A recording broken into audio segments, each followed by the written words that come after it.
she may have some very helpful tips if you have any questions later on, but I will hand over to her, she's the expert, to talk to you about how to make your lives easier as you get up to a fairly fraught time in your 40 months. Thank you, Julia, Cheers. for my introduction. Thank you for coming. It's an honour to be here. It really is for me as well. It's a very special time for you and for me. For me, it's a special time because I have children here, I have a child here, and I will have other children here. And I think it's really important to empower you now with some of the skills that us grown-ups, us oldies have learned throughout our lives, especially if we can empower you to do even better than you're already doing. Now, for those of you who want to take notes, you don't need to, because I will be putting the notes on the website so you can have a look at it later on. And so just get ready to absorb lots of information. There will be a fair amount of information. So relax, eat your lunch, and enjoy yourselves. And yes! All right, this is just for my daughter after that. So we will have a little bit of fun. I will be doing a lot of talking, so just enjoy. Questions will be great afterwards. And don't worry about it, she'll just have a good time and be super embarrassed by her mum. Alright, so thanks for coming again. We're going to start just talking a little bit about myself and what I can offer you. So I'm a personal development coach. I'm not a psychologist, I'm not a counsellor. I work with young people to move them to the next stage, whether there's blocks or trying to figure out what you want to do for your life, your future, or getting through exam stress, or figuring out what's going on for you if you're not that happy, whether you're being bullied or just need somebody else outside your family to work with you and actually inspire you, give you some tools to dream and to achieve goals that you may have or you may not have. If you haven't figured out what you want to do going out of school, very normal, it's something that I can help with. So there are lots of options open to you, which I can do outside of this. I do one-on-one coaching, as my other things apart from being a mum, a wife, a dog walker, and a parent. Alright, so that's me. The objectives today, there's a few things that I'm going to go through so that it gives you a good grounding as to what I want to teach. So one of the big things obviously is understanding fear or stress or the negative chatter that we all have. Being grateful. Now I'm going to sound maybe a little bit old for some of you, but when I hopefully have taught well enough, you understand what a big change it can make to your life if you embrace this. The power of our words, with using the words like I am. Study tips, the process for studying before your exams, the joy of failing. It's not a bad thing to fail, and I'll go through that with you as well. Visualizing, which is something that a lot of people don't do well. They do it very negatively, or they visualize bad things rather than good things. So I'm going to teach you a little bit about that, and quite amazing when you do it well. Things to do on exam day, obviously very important. And yeah, last words, which will be talking about me, and affirmations. I will take you through a couple of exercises, so you're going to partake in 2 or 3 things. So just go along and have fun. All right. Fear. This lovely photo, which is why she's laughing, is my son being a goofball, trying to look scared. Here's my model for this presentation. All right. We experience 2 kinds of fear, generally. There is a psychological fear, which is fear that's built up in our minds, and a physiological fear, which is when we fear for our lives. It could be because you're being attacked, or you're doing extreme sports like bungee jumping, base jumping, skydiving, all those things. But generally, we only have one fear. That's our psychological fear. That's all that negative chatter that we have in our minds. And yes, we all have it. Every single one of us. Whether you're 12, 50 or 100, we all go through it. So we don't talk about it generally, but it's there. Everybody has it. So don't feel alone in this. So if you imagine back to a movie, fantasy movie, pick anyone you like. There's a a knight, possibly, on a quest to slay a dragon. It's really a metaphor for life. When we are the knight, slaying a problem that we have. And it can take a while, but basically every time we slay the dragon, something changes in us. We grow and transform. And that's actually part of the journey of life. So when we think about movies, maybe next time you watch one, and there is an element of chasing the devil or chasing fantasy or a dragon, think about maybe what the deeper meaning for that is for you, and how that relates to your life. This very next one, the very act of doing, is hugely important because we all think too much. A lot of us don't do enough. We always think these thoughts. Sometimes they're really great thoughts and sometimes they're really crappy thoughts. And we all have them. I have them. You have them. Our parents and teachers have them. But we have to be in charge of those thoughts. And when we take charge of those thoughts, and actually rather than just worrying and not doing anything, overthinking the situation, we find that the act of doing itself is going to change that particular thing that you're doing, because you build courage. The act of doing something builds courage. You don't get courage and then do something. You actually have to face the fear that you have and move forward. That's how you grow. Alright, so internal chatter is a really important one. Internal chatter is when we talk to ourselves. It happens to all of us again, including me. When I started this journey, not that long ago, I was saying a lot of things to myself. Who am I to help other people? Who am I to have a voice rather than just being a mum? A lot of people said to me, wait till your kids have left home before you have a career.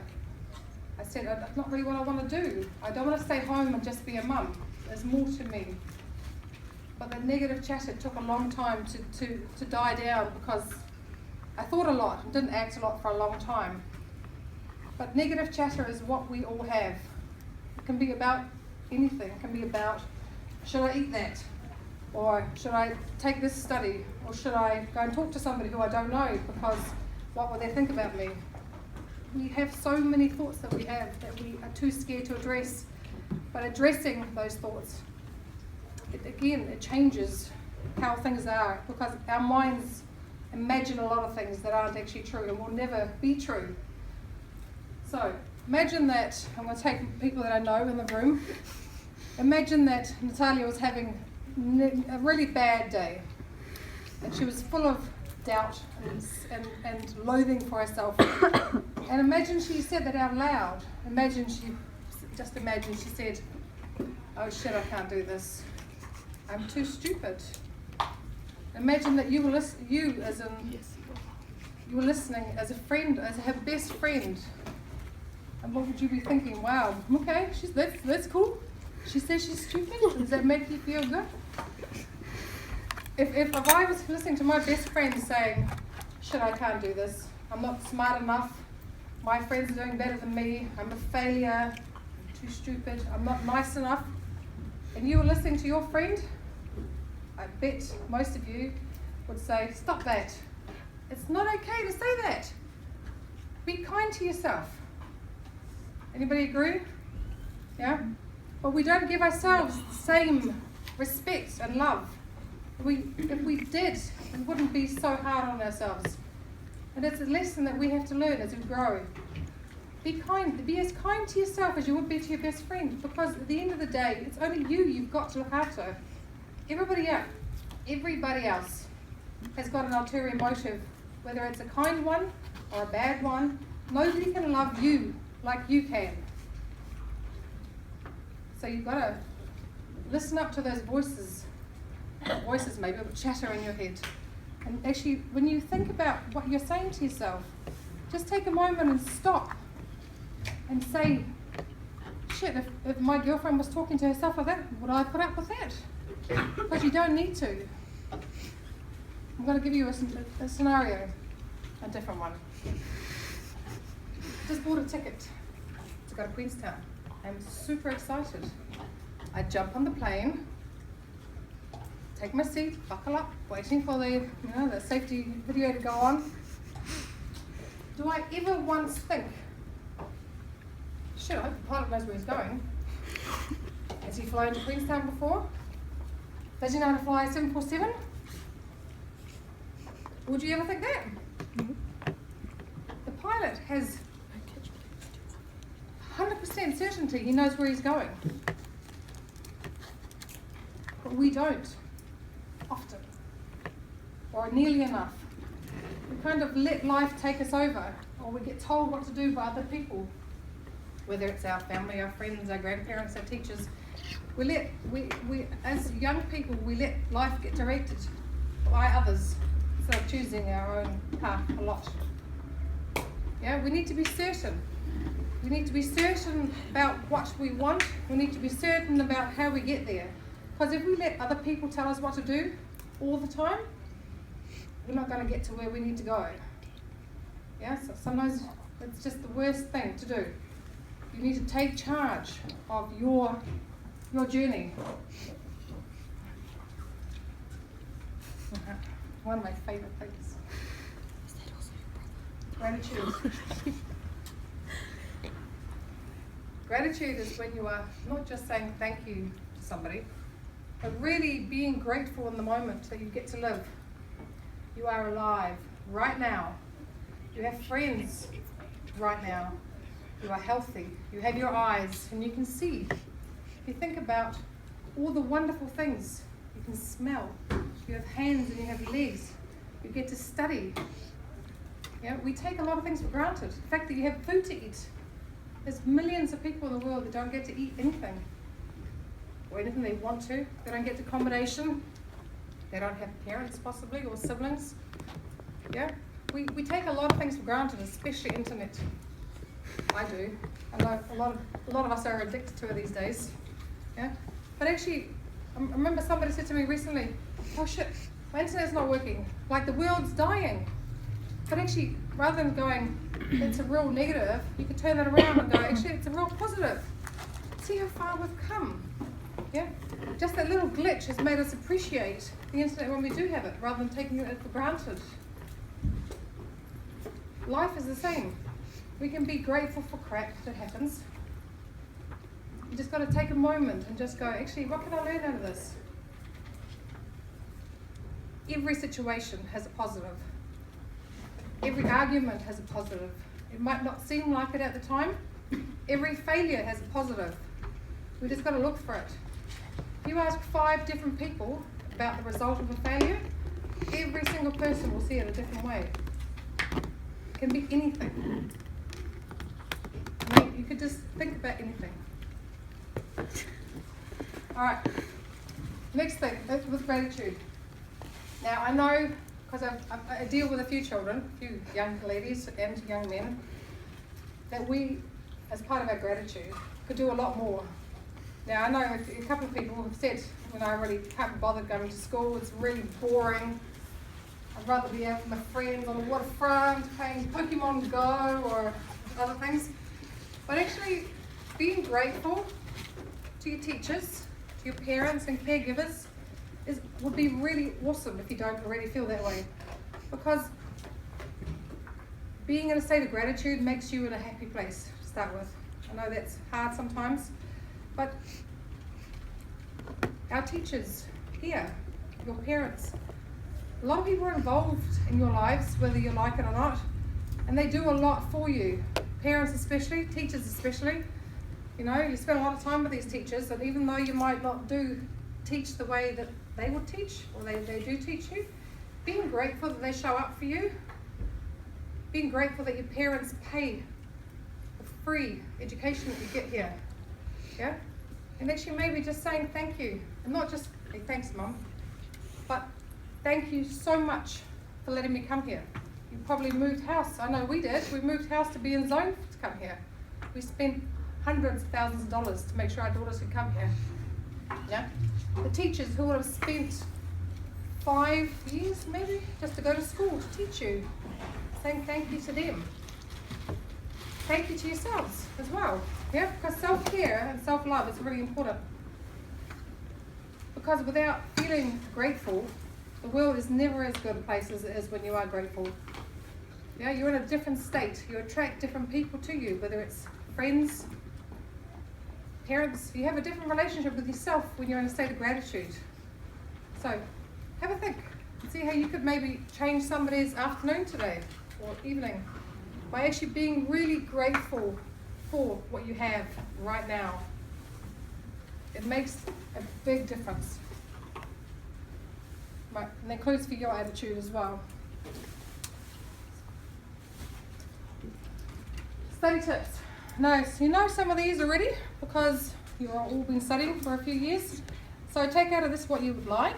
It's quite a big list. There's a few things I've left off because they didn't need to be there, but figure out what it is that you could use, and I'll go through them as well. So to study well, it's a really good idea to make sure you have a quiet space at home, which can be hard because some houses are too small and have too many people in them. But try and find a space or a time when you've got time to be quiet. And when you work best. I get up at 5 to do my work. My husband stays up till 1 or 2 in the morning to do his work. Now I'm not suggesting the later is better for you, but figure out what time works for you that you have a quiet space at home. The other thing is to schedule time. We schedule time for our friends and our dinners and our everything else with our friends. We need to schedule time to study. It's not an option. It has to be done.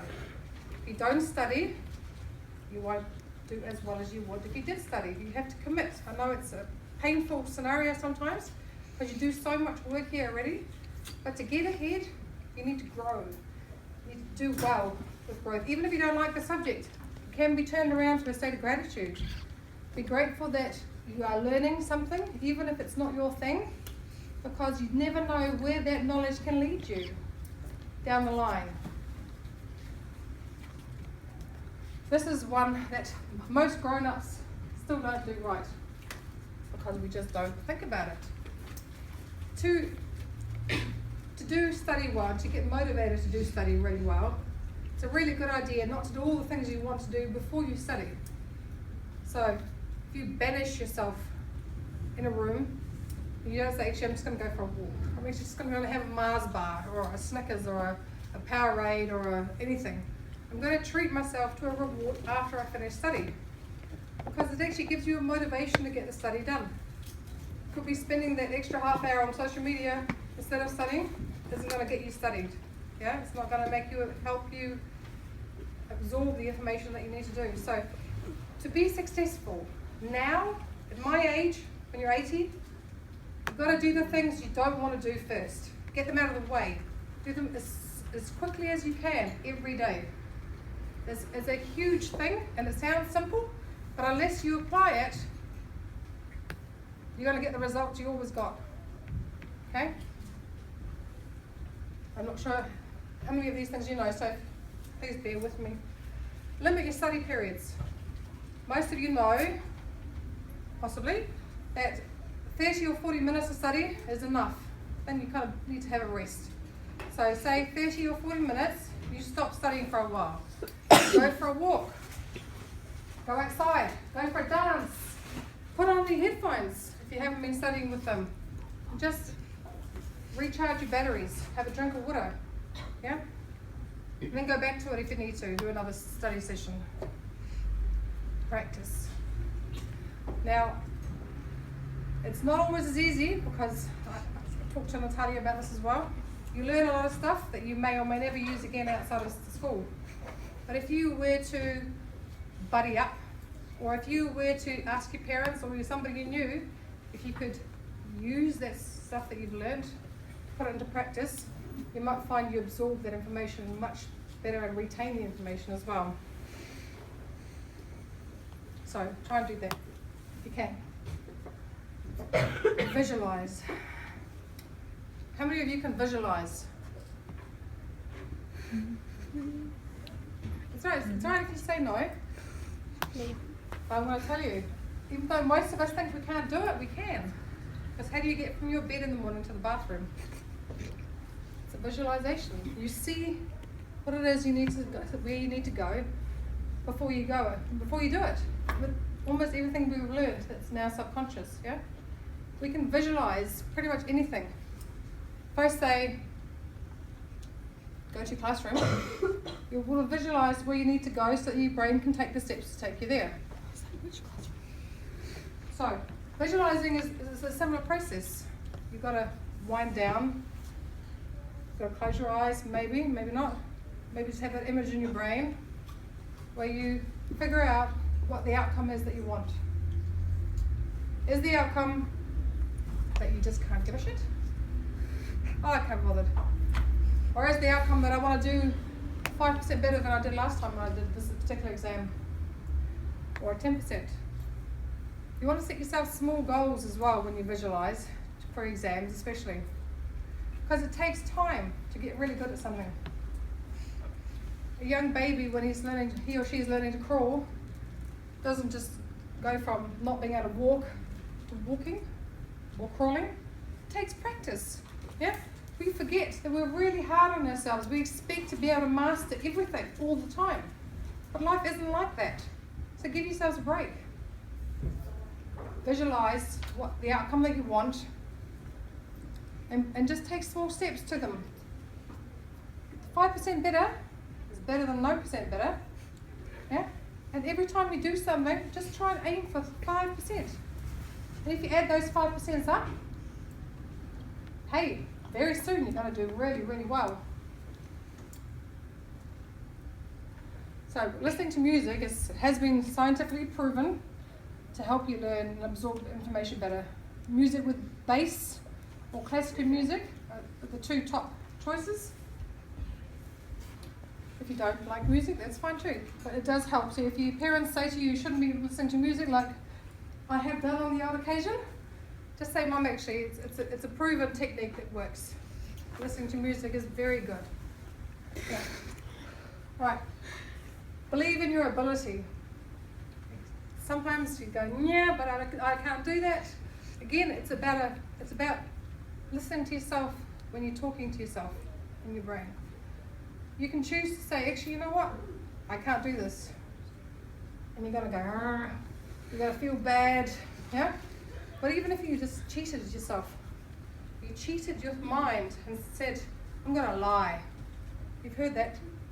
Lying is really good for you, haven't you? Lie to your brain and steal back your confidence by saying, I can do this.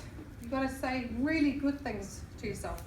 Love yourself like you'd love your best friend. So believing in your ability is a matter of practice, like everything else. Study times, best not to study directly after you've had your heavy dinner and stopping 30 minutes before you go to sleep because your brain needs to wind down. I know that doesn't always leave the best time or enough time possibly for some of you to study, but that's the optimum guideline for that. Some of you might know the acronyms are really good, and I think they are great. There's some very powerful acronyms out there if you can figure them out. And colour. The brain remembers colour really well. For dyslexics, for normal, unhindered people, colour is a great way to remember. If you associate what you already know with something you want to learn and add colour, fantastic. Now, I know we love our computers, I do too, but I love journaling and I love writing by hand.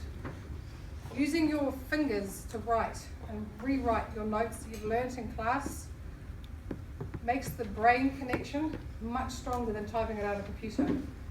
So if you don't like writing, there's a chance to improve it. It really does work wonders. When we feel connected to what we study, we learn quickly and it really gets sunk deep into the brain.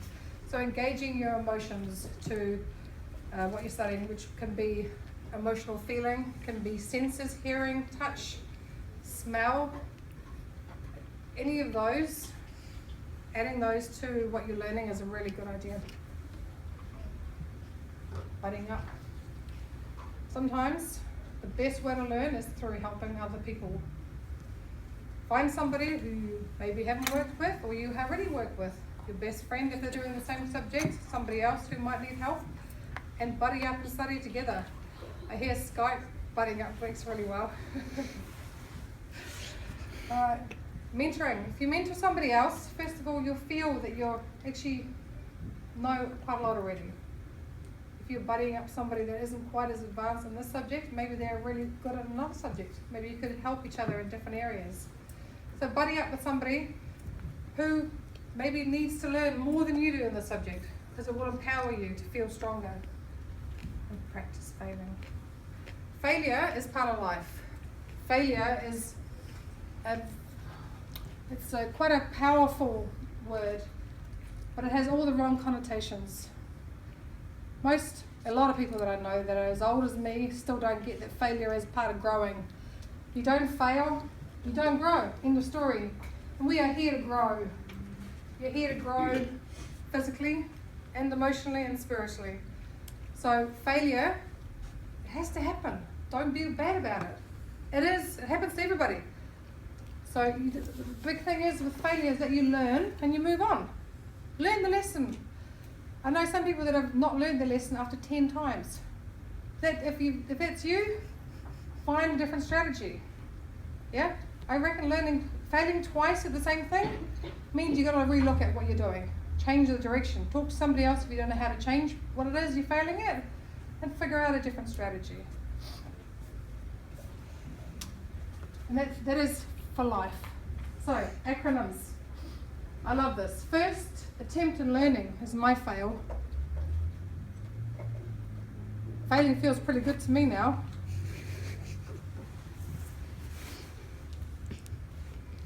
Use your acronyms. They work. Alright, visualizing. Best time to visualize for the brain so that you connect the thoughts that you want to have to the action and reality that you need is to do it just as you go into your slumber state, going to sleep at night. So if at night you're thinking about your exam or your test tomorrow or something that you want to visualize, whether it's a life goal or whether it's life, something that wants to have happen, visualize the outcome just before you go to sleep. So you've just gone to bed, you brushed your teeth, all that other good stuff, and just as the last 5 minutes before you kind of fall asleep, visualize the outcome that you want. Visualize a B instead of a C. Visualize a B plus or an A minus, whatever it is that you want. Yeah? Visualize, and then in the morning, when your brain's had a chance to think about all the wonderful things you've been thinking about at night, because you've gone to bed with really good thoughts, think about those thoughts again first thing in the morning. And if it's a really important thing, think about the desired outcome throughout the day. The more attention you focus on something, the more it has a chance of actually becoming a reality. And the last one, take action and do. Don't think, do. Yeah? Don't think, do. There's many things to success, but I can think all I like. It isn't going to help me any. I can overthink everything. I can overthink, oh, will I go and say hello? She might not like me. But if I just go, hey, how are you? All of a sudden that barrier is broken. Yeah? Don't overthink. We are all in the same position. Everybody thinks. We don't do enough. To be successful, you have to act. Every day. Act. I'll study tomorrow. Do it today. I don't really know what I want to do, but I'll think about it tomorrow. Don't leave it till tomorrow. Figure it out today. Start the journey. One step a day will change your life.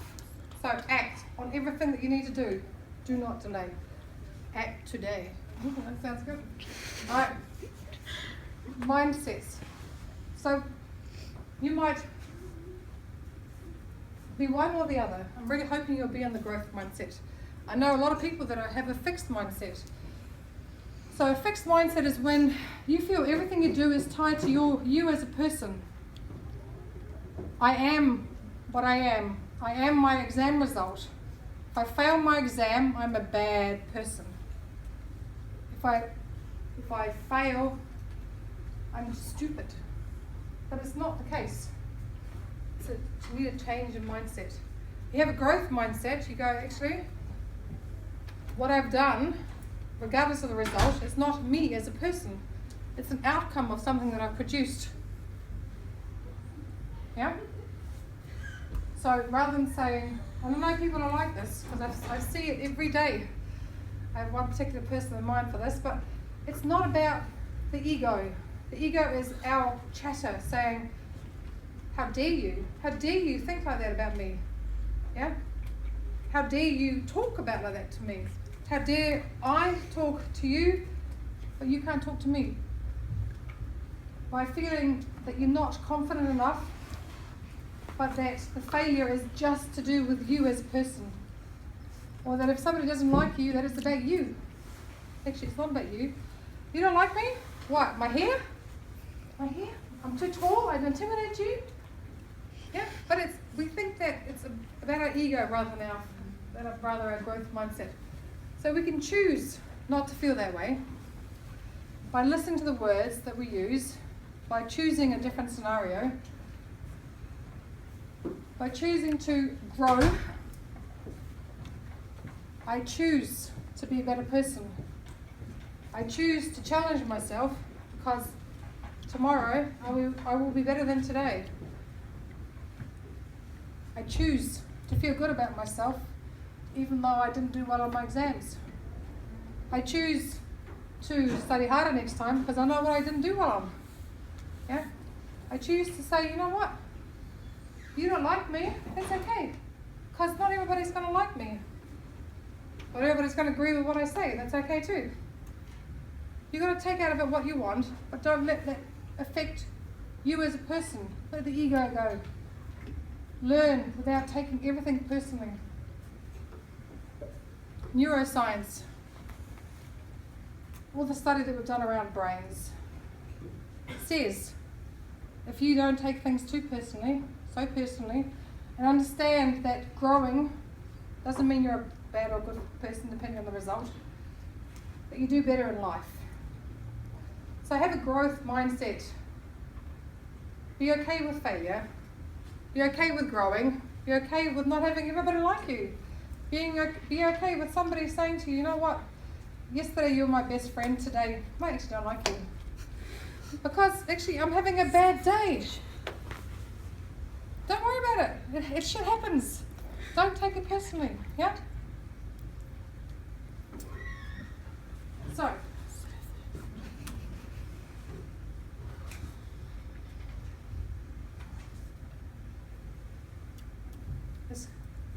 this goes on from what I was saying before. The words we use, the house we live in, if we talk negatively to ourselves, and especially if we say the words I am, it links directly to our brain and makes us feel exactly as we've asked. It's like Aladdin's lamp genie, the genie in the bottle, the genie in the lamp. You say, I'm stupid, you will become stupid. You say, I can't do this, it's the same as saying, I am stupid. Your brain will do exactly as you ask it to do. Your brain doesn't have a good switch and a bad switch. It just has a switch. It just does as it's told. Doesn't matter whether it's going to hurt you or not. So if you're going to say things like, I am stupid, or I am not good enough, or I am not likable, or I am not lovable, or I am anything that's negative, your brain will make that happen. It will give you circumstances through the law of attraction. That means you will get what you ask for. So choose your words very, very carefully. Instead of having bad words, replace them with, I am freaking awesome. I can do this. I am lovable. My friends do love me. And the fact that she's yelled at me today means that she's having a bad day because I am lovable. Yeah? Be very careful. For this particular session, saying things like, I'm so ready to pass my exams. I'm so confident. I love to study. When we talk to ourselves like that, we're going to bring those feelings through to us. So have a think about what would work for you, maybe tonight or soon. Acting today is good. Write down on a piece of paper things that make you feel good about yourself. And you can pull out that list when you're feeling a bit down and read through all those all those affirmations that you've written for yourself in powerful, strong words. I am. I am only for the positive. Listen to yourself when you say things otherwise that are I am negative, anything. Okay? It makes a huge difference in the way you feel, the way I feel when I talk to myself in a positive. I'm strong versus I can't do this. It changes your whole brain chemistry. It changes the way we behave. I'm confident. I am. Yeah? Everything changes. Little things that we learn today can change you for the rest of your life. I am is one of those things.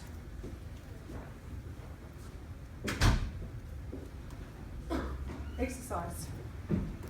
Some of you may feel that exercise from walking here to the train is enough, or here getting picked up. It's not. It's not ever good enough.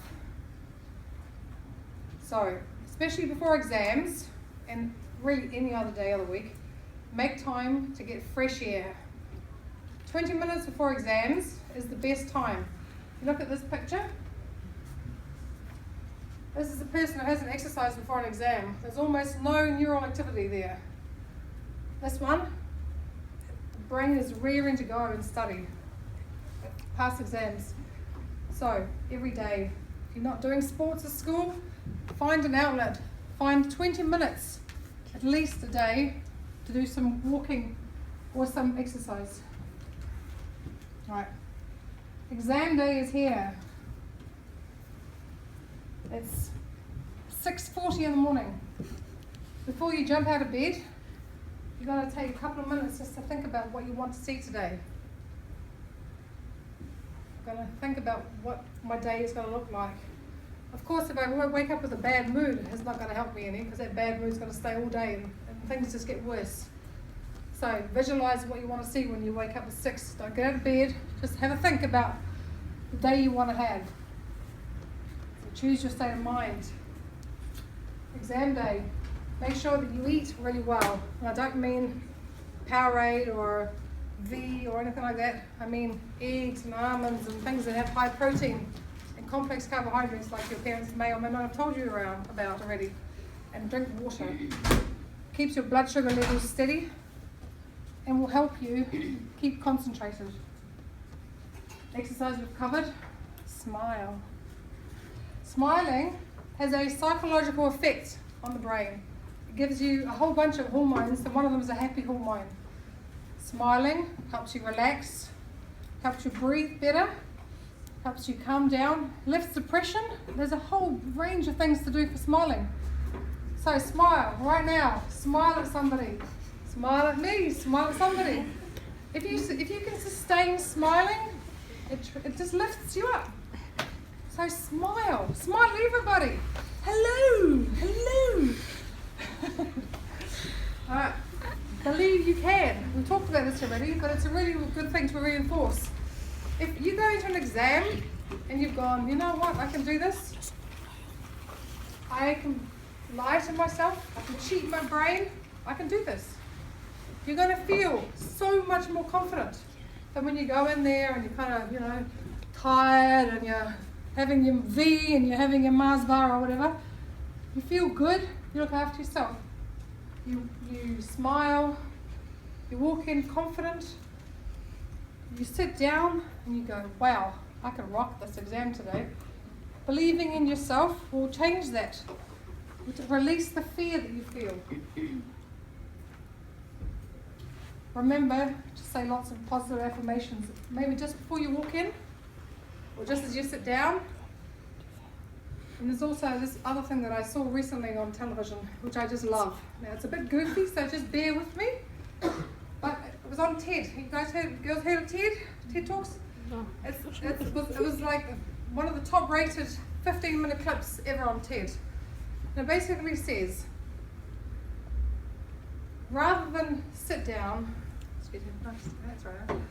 Rather than sitting down before your exams and kind of worried and stressed and kind of small, and this is grown-ups do this a lot as well in meetings, especially women, will kind of sit there and just almost be invisible.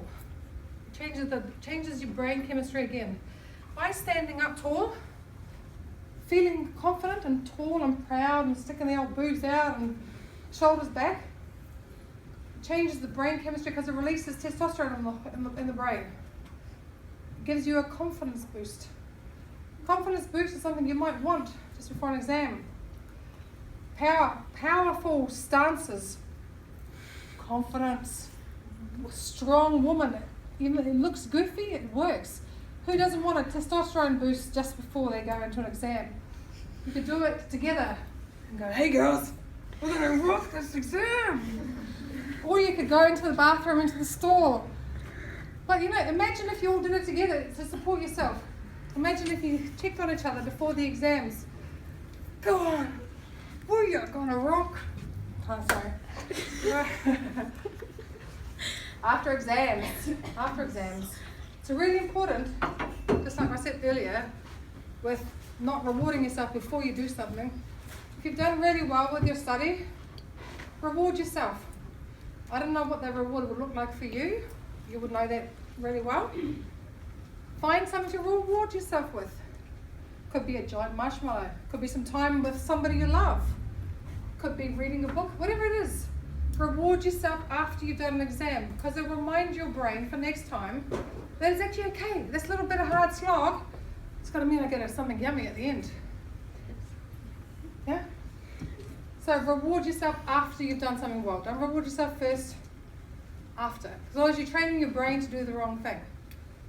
So hard work, a little bit stressful maybe, a bit of space, yummy. Even though your exams are really important, yes, they are.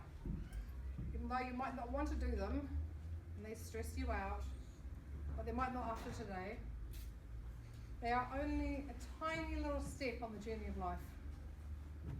I know they're all consuming, I've been there, done that, but remember, this too shall pass. The stress that you feel with every single exam, which will get less as you do them, because you practice, and every exam is a practice for another one, it will change. Or 5% of change is all that is required to do really well if you do it consistently.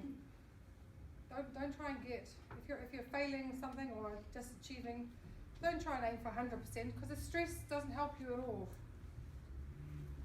Aim for 5%. Aim for changing something that you did that didn't work. 5%, it's not a lot. But if you do 5% of this exam, and you 5% of that exam, that's already 10%. You've got another 1, 2, 3, 4 years, another 5 years of university. Yeah, all those little add-ups, they add up to a lot. They really do. So just aim for 5%. Every goal in life seems big and important when it happens. But as soon as you've accomplished this goal, you will have forgotten about it. It could be 10 seconds. You could have wanted it for a year, and 10 seconds later you've gone, oh, done. Now what? What am I going to do now? This happens to everybody. So just go with the flow and be kind. Have fun. Have fun today. Don't say, oh yeah, when I've done my exams, I'm going to have fun. When I've become a doctor, I'm going to have fun. Because you know what? There are millions of people around the world. You Google it today. Most grown-ups, when I say 75% of grown-ups in the world, do not have fun. We don't love what we do. I do. I love what I do. I love helping people grow. But I'm one of the minority for a lot of areas. You ask anybody you know, do you really love what you do? Most of them will say no, it's just a job. I know a lot of people are that. Don't be that person.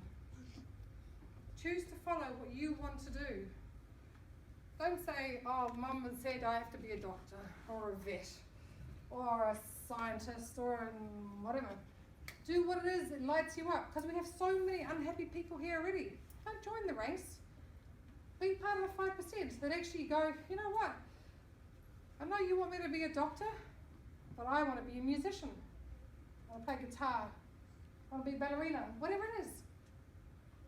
Follow what it is your calling is, your soul is telling you to do. Because life is too short not to follow what it is. You could be the miserable all your life, and every day is just another day, or you could go, actually, you know what, I'm going to listen to my calling, my voice, and actually follow what it is, because the person I become on the journey is pretty awesome. And all of a sudden, you see the beauty in life rather than going, oh, it's crap. Have you heard about this person who's killed himself, and that person's really miserable, and he's got divorced, and she's separated? Don't be part of that. It's a choice you have. Be part of the people that lift other people up. Be part of the person. The only way you can do that actually is by growing yourself. Find what it is you love to do. Appreciate what you have now. Help others. Be a better human being. Because actually by giving to others, we become happier as well. And if you're happier, you're less stressed. If you believe in yourself, you can do better. You understand that everybody has fear and doubt, but you have a strategy around that by saying, you know what, until I believe it, I'm gonna practice this every day. I'm gonna visualize what I want. I'm gonna say, I am confident. I am a good person. I am lovable. I am enough. Whatever it is that is your trigger, you can be part of the 5% or 10% of the world that is actually happy. Have fun. Man, life is so short.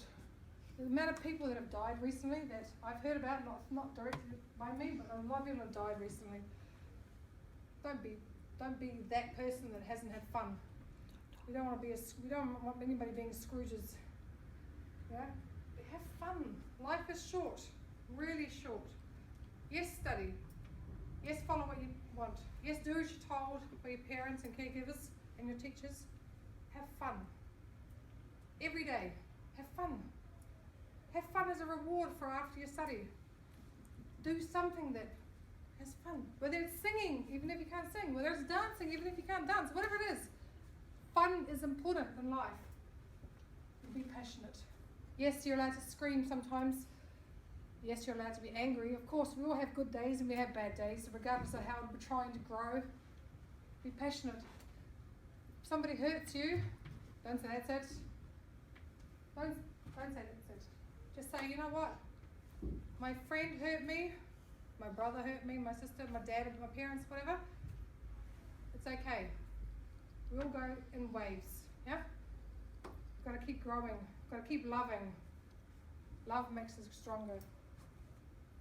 And take action every day. 1 step a day, 1 step only. That's all you need to do, 5 minutes a day. Figure out what it is you want out of life. Don't let the waves just pass you by. Figure out every day, and even if you don't know how to get there, take action. You can read, you can Google, you can ask somebody. It doesn't matter if you don't know how to get there. I've got a son who's 14. At the beginning of the year, he didn't know what he wanted.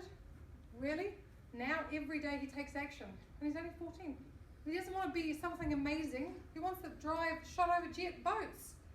But you know what? He's already doing stuff about it. He's emailed the university in Queenstown. He's already checking out accommodation. He's already seeing how he can volunteer here. It doesn't matter what it is. If you know what it is that lights you up, and if you don't, find out. I can help with that as well. Other people around you can help with that. But ask the questions of yourself and of others. Ask for help. People love to help. Action every day for the rest of your life. Act. Because you know what? Two things that we're here for. One is to have children, yes, when you're old enough. The other is to grow. You need to grow as people. That's what we're here for. It makes us happy. Growth. Spiritual growth, intellectual growth, whatever growth. That's what we're all about. At the end of the day. Alright. For those of you who love social media, just like I do, I'm also addicted to it. There are some apps here. An app. It's called Self-Control app. If you're having trouble and you need some inspiration and some firm guidance, you could download that. And if you haven't found out about the NZQA link, there is a link with expired exams. Download them and fail. Fail fast, fail and learn. And that's it. Happiness is not something you postpone for the future. It's something you design for the present. Enjoy yourself. Enjoy life. All right, that's it from me. Thank you. If you have any other questions, please get in touch.